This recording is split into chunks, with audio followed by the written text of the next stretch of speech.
अस्सलाम वालेकुम, क्या हाल है जनाब। तुसां वेखदे पए मेरा यूट्यूब चैनल गाल मोहाड़ ते मैं तुहाडा होस्ट अब्दुल मालिक मिराली।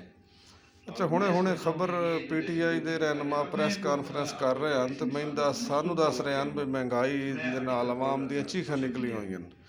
ਮੈਨੂੰ ਯਾਦ ਆ ਗਿਆ ਵੀ ਤੁਸਾਂ ਜਿਸਲੇ ਆਏ ਹੈ ਉਸਲੇ ਤਾਂ ਮਹਿੰਗਾਈ ਹਾਈ ਕੋਈ ਨਾ, ਤੇ ਤੁਸਾਂ ਜਿਸਲੇ ਗਏ ਹੋ ਸਾਰੀਆਂ ਚੀਜ਼ਾਂ ਦੇ ਰੇਟ 3 ਗੁਣਾ ਕਰਕੇ ਗਏ ਹੋ, ਮੁਲਕ ਦਾ ਕਬਾੜਾ ਕਰਕੇ ਗਏ ਹੋ। ਮੈਨੂੰ ਬੜਾ ਯਾਦ ਹੈ ਵੀ 2013 14 15 16 17 ਇੰਚ ਕੇ ਰੇਟ ਹਨ। ਇਹ ਤਾਂ ਕੱਲ੍ਹ ਦੀ ਗੱਲ ਹੈ। ਇਹਦਾ ਮਤਲਬ ਹੈ ਤੁਹਾਡਾ ਹਾਫਜ਼ਾ ਕਮਜ਼ੋਰ ਹੈ, ਸਾਡਾ ਹਾਫਜ਼ਾ ਕਮਜ਼ੋਰ ਨਹੀਂ। ਜੋ ਰੇਟ ਪਹਿਲੇ ਹਨ ਤੁਸਾਂ ਸਾਡੇ 3 ਸਾਲਾਂ 'ਚ ਉਹਨਾਂ ਦਾ ਜਿਹੜਾ ਮਰਨਾ ਕੱਢਿਆ, ਉਹ ਅੱਜ ਤੱਕ ਉਹ ਮਰਨਾ ਨਿਕਲਦਾ ਪਿਆ।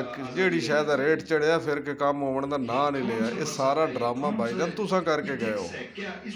ਜੀ ਆਪ ਸਾਨੂੰ ਯਾਦ ਹੈ, लंबिया लंबिया तकरीर करके तो ऊपर पहुँचा देंगे तो नीचे उतार देंगे तो फलान तो डींग कर देंगे। तो बिजली के बिल आप तुसां भरी रखे तो साढ़े सामने पुराने बिल तुसां पाड़ी रखे तो आवाम नूं आख्या भी बिल नहीं देने। वो लोग शो टूबल ही कटा बैठे।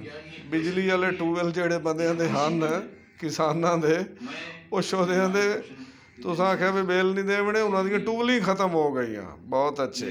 हुण तुसां सानू समझाओ भी महंगाई है तो चीखा निकलवाई सन। भाईजान 250 रुपए किलो चीनी तुहाडे दौर च असां लई है। हाँ, ओके, अल्लाह हाफिज़।